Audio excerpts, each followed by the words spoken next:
মায়ার নবী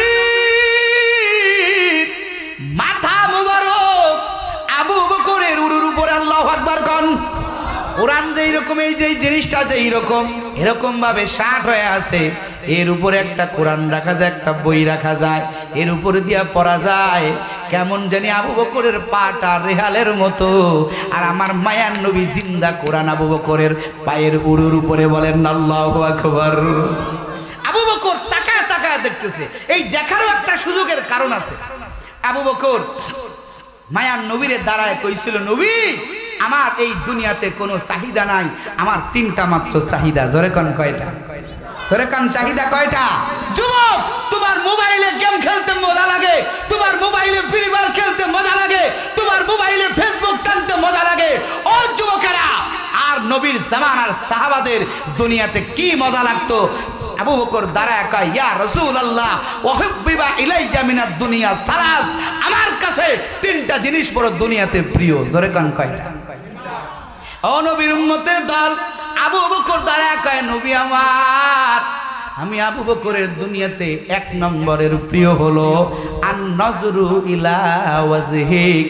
ও পয়গম্বর, আমি আবু বকরের কাছে দুনিয়ার ভিতরে স্ত্রী দেখা প্রিয় না, সন্তানগুলো দেখা প্রিয় না রে নবী, দুনিয়ার কোনো নিয়ামত দেখা প্রিয় না। আমি আবু বকরের কাছে এক নম্বরের প্রিয় হলো, ও নবী আমার, আমি আবু বকরের মন চায় আমি শুধু আপনাকে চেয়ে চেয়ে দেখব। কি চাহিদা আবু বকরের! আসমানের মালিক কয়, বান্দা তোমার রুচি যেমন, আমি আল্লাহ পাকের আচরণ তেমন। আল্লাহু আকবার কর। আল্লাহ আবু বকর, তোর চাহিদা খুব সুন্দর, কারণ তুই দেখতে চাইছিস কাকে? আমার হাবিবকে দেখতে চাইছিস। আমার আল্লাহ কবুল করে নিয়েছেন। মায়ার নবীর পিছনে নামাজ পড়িয়া ফজরের বেলায় সব সাহাবী চলে যায়, আবু বকর যায় না। আবু বকর আমার মায়ার নবীর দিকে চাতক পাখির নাই তাকায় থাকে। বলেন না একটু আল্লাহু আকবার। কেমন বন্ধুত্ব রে যুবক! আমার মায়ার নবীকে এত মোহাব্বত করতেন। আবু বকরের চাহিদা নবীকে দেখা। আমার আল্লাহ আবু বকর, এমন একটা দেখার সময় আমি আল্লাহ তোরে করে দিব যেইখানে আমার হাবিব ছাড়া কেউ নাই। তুই আর আমার হাবিব, হাবিব আর তুই থাকবে। আমি আল্লাহ ৭২ ঘন্টা লাগাতার ওই পূর্ণিমার চাঁদটা তোর দেখার সুযোগ করে দিলাম। ৭২ ঘন্টা আবু বকর তাকায় রয়েছে মায়ার নবীর দিকে। এদিকে বেঈমানের উনাগানা। ওই সোরের উপরে একটা গর্ত, বেঈমানদের পায়ের আওয়াজ শোনা যায়। একটু তাকাইলেই নবীর দিকে তাকায় ফেলবে, একটু তাকাইলেই দুইজন ধরা খেয়ে যাবে। আবু বকরের চোখ বেয়ে বেয়ে পানি পড়তেছে। এই পানিটা আমার মায়ার নবীর চেহারা মুবারকে পড়তেছে। আমার মায়ার নবীর ঘুম ভেঙে গেল। তাকাইয়া দেখে আবু বকর ফুপাইয়া ফুপাইয়া কাঁদতেছে। আমার মায়ার নবী আবু বকরের চোখের পানি মুছে আর বলে, আবু বকর রে, বুঝেছি, মনে হয় বাড়ির কথা মনে পড়ছে। বউ ছেলে মেয়েরা বেলাইয়া আমি মায়ার নবী ডাকে সারা দিয়ে, রে আবু বকর আমার সাথে আসো, মনে হয় বাড়ির কথা মনে পড়ছে, এই জন্য রে আবু বকর কান্না করতেছো। আবু বকর ডাক দেয়া কয়, নবী আমার, আমি বাড়ির কথা মনে করে কান্না করি না, আমি কান্না করতেছি রে নবী। এই উপরের দিকে তাকায় দেখেন, আমাদের গুহার উপরে যেই মুখটা, বেঈমানদের পায়ের শব্দ শোনা যায়। যদি একটু মাটি বরাবর তাকায়, আপনাকেও দেখবে, আমারেও দেখবে। আর বেঈমান যদি আপনাকে দেখে ফেলে, ও মায়ার নবী আমার, ওই বেঈমানটা যখন আপনাকে মারবে রে নবী, আমি সহ্য করতে পারবো না। কারণ আমি আবু বকর মরে যাই, আপনার কোনো ক্ষতি হোক আমি চাই না। কারণ আমরা দুইজন গুহার ভিতরে একা। আমার নবী আবু বকর এই কথা শুনিয়া মুস্কি মুস্কি হাসে। আল্লাহু আকবার জোরে কর। আবু বকর কয়, নবী আপনি হাসতেছেন? আমার মায়ার নবী কয়, ও আবু বকর, কে বলছে তুমি আর আমি এই গুহার ভিতরে একা? না না, আমরা একা না, আমাদের সাথে আর একজন আছেন। তিনি কে? এ জোরে কান, জোরে কান। মুসলমানদের মনে করছে কেউ নাই। ও কলিজার টুকরা যুবক, ওই ফিলিস্তিনে মনে করছে, ওই মাজলুমরা মনে করছে ফিলিস্তিনের পক্ষে কেউ নাই। হাসি তামাশা করিয়া ফিলিস্তিনে বাইতুল আকসা, ওই জেরুজালেমেরা দখল করতে চায়, মনে করছে মুসলমানের সাথে কেউ নাই, মুসলমানের সাথে একজন আছেন। তিনি কে? আরো জোরে বলেন, তিনি কে? আমার আল্লাহ, আমার মায়ের নবী মুদিব মুদিব মুস্কি মুস্কি আমার পয়গম্বর হাইসা হাইসা কয়, আবু বকর আমরা দুইজন এই গুহার ভিতরে একা না, এই গুহার ভিতরে আর একজন আছেন, তিনি আমার রব। আমার আল্লাহর কথাটা বড় প্রিয় হয়ে গেছে, আমার আল্লাহর হাবিবের কথাটা বড় মনে লেগে গেছে। আমার আল্লাহ কয়, দোস্ত আমার আল্লাহ আর দেরি করে নাই, সঙ্গে সঙ্গে কোরআনের আয়াত নাজিল করে দিয়েছে।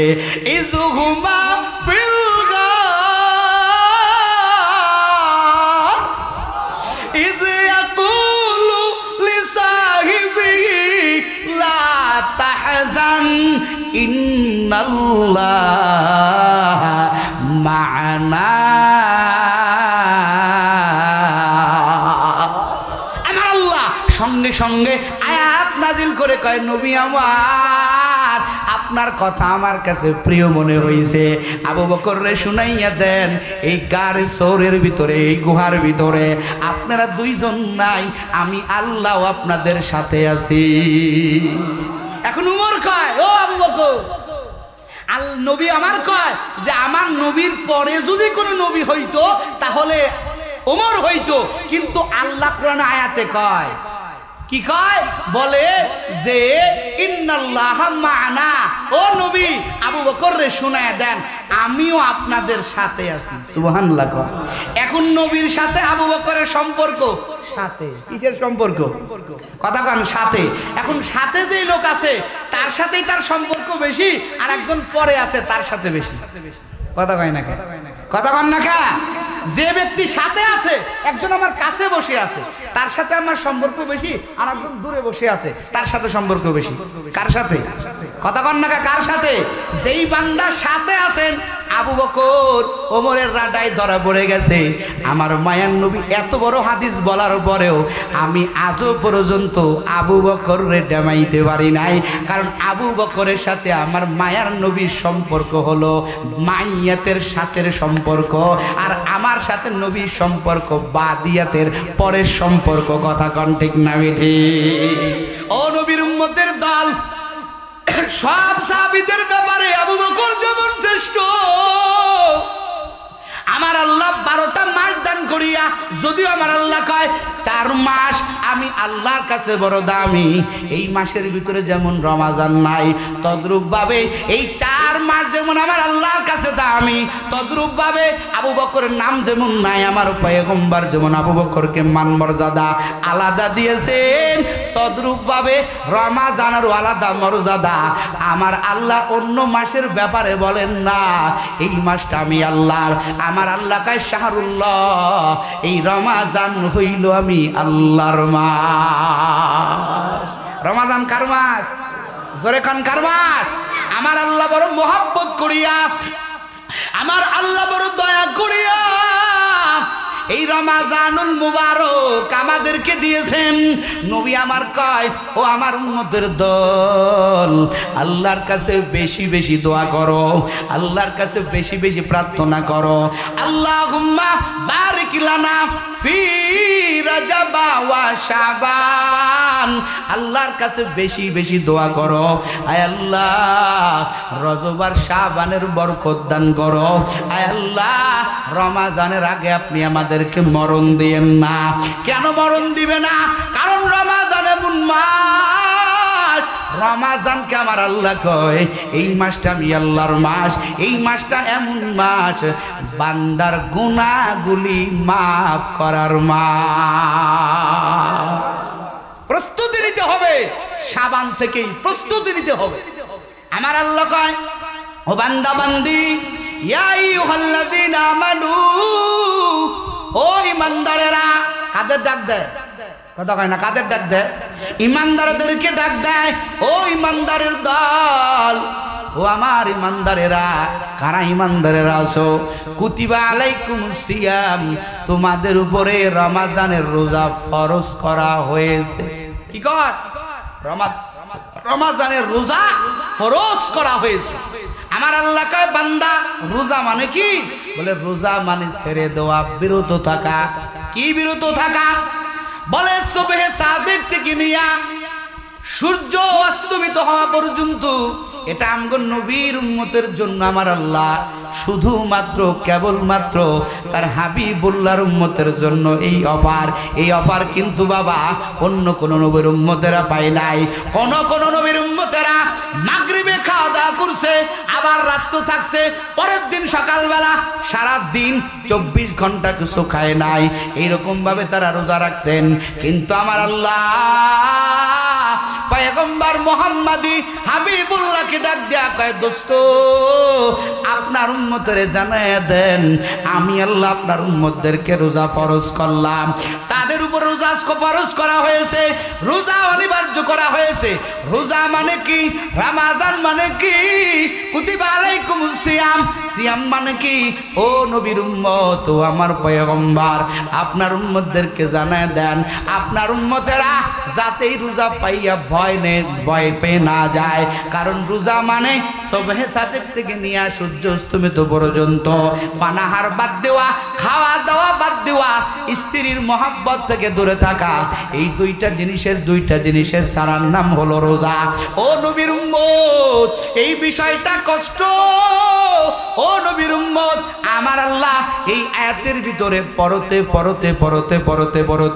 প্রত্যেকটা শব্দে মুফাসসির কেরাম ভেঙে বলেছেন। অত ভাঙার সময় নাই, তবে কিছু শুনে নেন। আমার আল্লাহ পাক এই আয়াতের ভিতরে বান্দার উপরে কতটা রহমত ওয়ালা আল্লাহ। আমার আল্লাহ পদে আমার আল্লাহ স্বীকার করেছেন, বয়ান করেছেন। আমার আল্লাহ বলতে পারত, যেমন আমার আল্লাহ নামাজ ফরজ করছেন, স্পষ্ট বলছেন নামাজ ফরজ করলাম, স্পষ্ট বলছেন হজ ফরজ করলাম, কোন রকমের ডান বামের কোনো কথা বলে নাই। কিন্তু রমজানের আয়াত নাজিল করে আমার আল্লাহ কয়, ওই ইমানদারেরা রমজান বড় দামি মাস, রমজান বড় বরকতময় মাস। ও বান্দা বান্দি, এই মাস কেমন? এই মাস দ্বারা পাইবি তাদের গুনাহগুলি মাফ না করায়া পারবি না। কারণ এত বড় দামি মাস আমি আল্লাহ 3টা ভাগে সাজায় দিলাম, রহমত, মাগফিরাত, নাজাত। এই 3টার ভিতর দিয়া যদি তোর ইবাদত চলিয়া যায়, রমজান শেষ হতে দেরি, বান্দা তোর আমল নামায় গুনাহ থাকবে না, তুই আমি আল্লাহর খাঁটি বান্দা বান্দি হয়ে যাবি। সেই মাস হলো রমজান। আল্লাহ কয় বান্দা তুই ভয় পেয়ে যাবি, আমি তো আল্লাহ তোর দরদওয়ালা আল্লাহ। আমি চাই না আমার বান্দা ভয় পেয়ে দূরে যাক, রমজান থেকে আমার বান্দা দূরে সরে যাক। আমার আল্লাহ কয় বান্দা ভয় পাইস না, কামা কুতিবা আলাল্লাযীনা মিন ক্বাবলিকুম। ও আদরের বান্দা বান্দির দল, ভয় পেয়ে যাস না। উঠেন কেন বসেন? উঠা যাবে না। কামা কুতিবা আলাল্লাযীনা মিন ক্বাবলিকুম, আমার আল্লাহ বয়ান করে বলেন, ও বান্দা বান্দির দল ভয় পেয়ে যেও না। আমি আল্লাহ শুধু তোমার উপরে না, তোমাদের পূর্ববর্তী নবীদের উপরেও আমি আল্লাহ রমজানের রোজা ফরজ করেছিলাম। এই রোজা ফরজ করেছিলাম। আল্লাহ কা বান্দা ভয় পেয়ে যাবি না। রোজা তুই 2টা জিনিস ছাড়বি, মাত্র স্ত্রীর সহবাস আর খাদ্য পানাহার ছাড়বি। এই 2টা জিনিস ছাড়িয়া তুই রমজানে রোজা রাখবি। বান্দারে ভয় দূর করার জন্য আমি আল্লাহ, আমার আল্লাহ এই আয়াতের ভিতরে কাফ শব্দ হরফে তাসবিহ মানে মতো বোঝানোর জন্য একজন একটা কাজ করেছে, ওই কাজ যদি আর একজন বান্দা করতে যায় তার একটু সাহস লাগে না লাগে? কথা কয় না? একজন মনে করেন 200 কেজি 100 কেজি বোঝা মাথায় নিয়া মনে করেন হাফ কিলো গেছে। এখন আরেক বান্দা যদি যা কয় তুমিও যদি পারো তাহলে তোমাকেই পুরস্কার দেওয়া হবে। এখন আরেকজন কয় আব্দুল্লাহ যা, ওই করিম চাচা কেবল মাত্র 100 কেজির বোঝা মাথায় করে গেছে। তো এই বান্দা মনে করবে করিম যদি পারে আমি আব্দুল্লাহ কেন পারবো না? কথা কন না? কাজটা সহজ হবে না? আপনারাই কন সহজ হবে না কঠিন হবে? আমার আল্লাহ কয় বান্দা তোর কোনো ভয় নাই, আমি দয়ার আল্লাহ। তোর এই রোজাটা এইরকম না খায়া থাকাটা শুধু তোর জন্য না, বরং আমি আল্লাহ ইতিপূর্বে আমার সমস্ত নবীর উম্মতের উপরে আমি আল্লাহ ফরজ করেছিলাম। আল্লাহ কয় বান্দা এই রোজার মাধ্যমে আমি আল্লাহ তোর এমন একটা জিনিস দান করব যেই জিনিসটারে বান্দা ইবাদত অন্য কোন ইবাদতের মাধ্যমে পাওয়া যাবে না। নামাজের মধ্যে চুরি করা যায়, রিয়া ইবাদত করা যায়, মানুষ দেখানো ইবাদত করা যায়। হজের ভিতরে রিয়া ইবাদত আছে, অন্যান্য দানের ভিতরে রিয়া ইবাদত আছে, মানুষ দেখানো ইবাদত আছে। মানুষ দেখা ইবাদতের মাধ্যমে বান্দা আল্লাহর কাছে দামি হতে পারে না। ওই দামিওয়ালা ইবাদত, ওই রিয়ার ইবাদতটা আমার আল্লাহ হাসরের ময়দানে আমার আল্লাহ 3 শ্রেণীর মানুষদেরকে ডাকবেন। যেই 3 শ্রেণীর মানুষ আমরা জানি এই বান্দা তো জান্নাতি মানুষ। আমার আল্লাহ 1 নম্বরে ডাকবেন, ও যুদ্ধের ময়দানে শহীদ আয় আয়, আমি আল্লাহর সামনে আয়। এবার ওই যোদ্ধা শহীদ ব্যক্তি আল্লাহর সামনে যাবেন। আল্লাহ বলবেন এর শহীদ কি করছো দুনিয়ায়? শহীদ ডাক দিয়া বলবে না আল্লাহ আপনার দিন জিন্দা করার জন্য আমি রণাঙ্গনে নিজের রক্ত বিলাই দিয়েছি। দুনিয়ার সবাই জানে ও শহীদ, ওর কোনো গুনাহ নাই, ও জান্নাতি। কিন্তু বান্দার মনের ভেদ, মনের নিয়ত দুনিয়ার কেউ না জানলেও একজন জানেন, তিনি কে? আরো আস্তে কন। আমার আল্লাহ শহীদকে ডাক দেয়া বলবেন, ও শহীদ দুনিয়ার ভিতরে তাজা রক্ত বিলাইছো, দুনিয়ার মানুষ জানে তুমি আমি আল্লাহর জন্য শহীদ হইছ, কিন্তু তোমার মনের ভিতরে জল্পনা কল্পনা আমি যদি শহীদ হতে পারি আমার নামটা সাইনবোর্ডে উঠবে, আমার নামটা বড় বড় খাতায় উঠবে, সবাই আবার শহীদ বলবে। আমার আল্লাহ ডাক দিয়া বলবেন রে শহীদ তুই তো শহীদ রণাঙ্গনে শহীদ হইছ, আমি আল্লাহর জন্য না, কারণ আমি তোর অন্তর্যামী খোদা, আমি আল্লাহ তোর অন্তরের খোদা। তোর অন্তরের খবর কেউ না জানলেও আমি আল্লাহ জানি।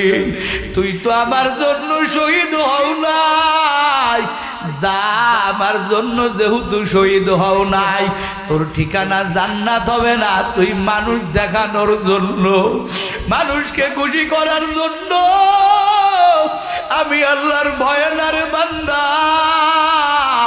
দুনিয়াতে বড় হওয়ার জন্য শহীদ হয়েছো,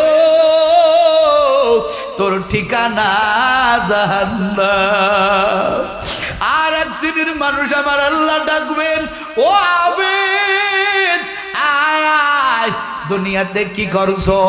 আল্লাহর বান্দা বলবেন রে আল্লাহ ইলম শিক্ষা করেছি, আমল করেছি। আমার আল্লাহ বলবেন রে আলেম, দুনিয়াতে আলেম হইছো, দুনিয়াতে বড় বক্তা হইছো, দুনিয়াতে বড় শাইখুল হাদিস হইছো, আমার জন্য হও নাই, কারণ দুনিয়ার মানুষ তোরে বিচার করছে তুই বড় আলেম, কিন্তু আমি আল্লাহর কাছে তোর বিন্দু পরিমাণ দাম নাই, কারণ তোর মনের কল্পনা তোর মা না জানতে পারে, তোর মনের কল্পনা তোর শ্রোতারা জানতে না পারে, তোর ছাত্ররা জানতে না পারে। আমি আল্লাহ তোর এমন রাম, আমি আল্লাহ তোর মনের কল্পনা জানি।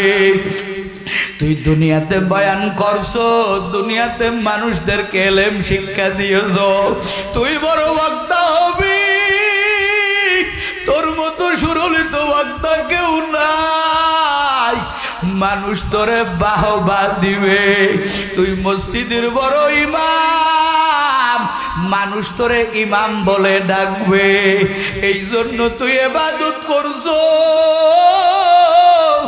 আমি আল্লাহর জন্য ইবাদত করো নাই, তোর ঠিকানাও জান্নাতে হবে না।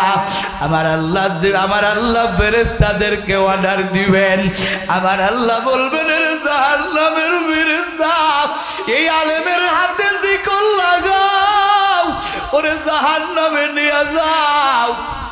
ও আমার জন্য ইবাদত করে নাই।